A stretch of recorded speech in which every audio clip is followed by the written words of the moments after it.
berbahagia, yang paling menarik lagi adalah wakaf.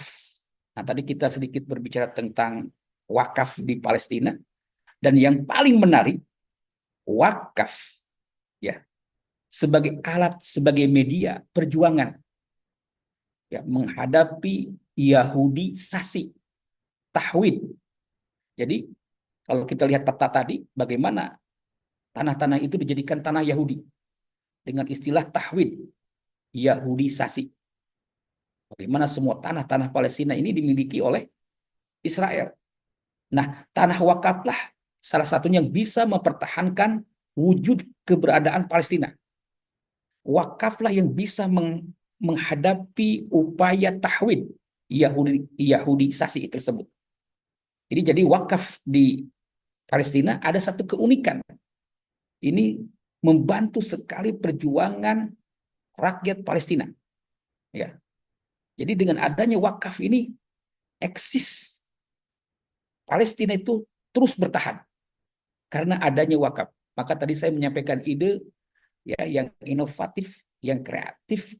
Ya kalau bisa warga atau orang Indonesia pun berwakaf untuk membuat terowongan-terowongan dalam rangka menetapkan, dalam rangka agar eksis Palestina. Ya, jadi itu sekedar ide saja ya. Nah, dalam rangka untuk menjaga upaya tersebut, apa yang dilakukan oleh pemerintah, ya, pemerintah Palestina, mulailah melakukan pencatatan wakaf. Ini sulit sekali ya, karena kondisi Palestina tidak seperti di Indonesia. Di Indonesia aja, alhamdulillah kita yang merdeka, stabil, aman, tentram, masih banyak tanah wakaf yang tidak tercatat. Nah, pemerintah khususnya Kementerian Wakaf berupaya untuk mencatatkan berbagai tanah wakaf di seluruh Palestina. Jadi yang pertama adalah upaya pencatatan. Yang kedua ada Majelis Tinggi Wakaf itu ada upaya membeli properti, membeli tanah ya di Palestina, kemudian dikonversi, diubah menjadi wakaf ya, dimulai zaman penjajah Inggris, antara lain wakaf di Haram. Jadi membeli tanah yang dikuasai oleh kaum muslimin, kemudian setelah itu dijadikan wakaf. Nah, ini menarik juga ya. Ada ide seperti ini, kita membeli tanah di Palestina, kemudian dijadikan wakaf bagi kaum muslimin.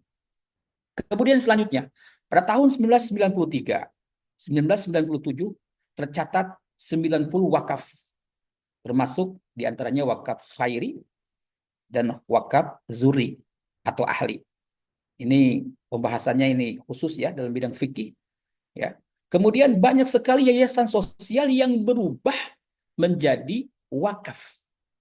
Asalnya yayasan sosial milik pribadi, yayasan sosial milik golongan, tetapi dirubah karena tahu bahwa wakaf itu lebih kuat dan bisa bertahan lama, maka muassasah istimaiyah yang milik pribadi, yayasan sosial berubah menjadi wakaf.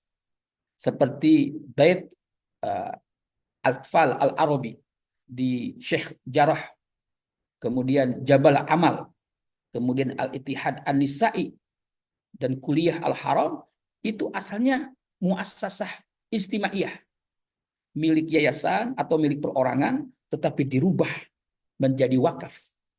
Nah, ini banyak sekali upaya-upaya tersebut karena kaum muslimin di Palestina mengetahui bahwa wakaf ini adalah senjata utama ya dalam mempertahankan eksistensi mereka di Palestina dalam menghadapi penjajah Israel.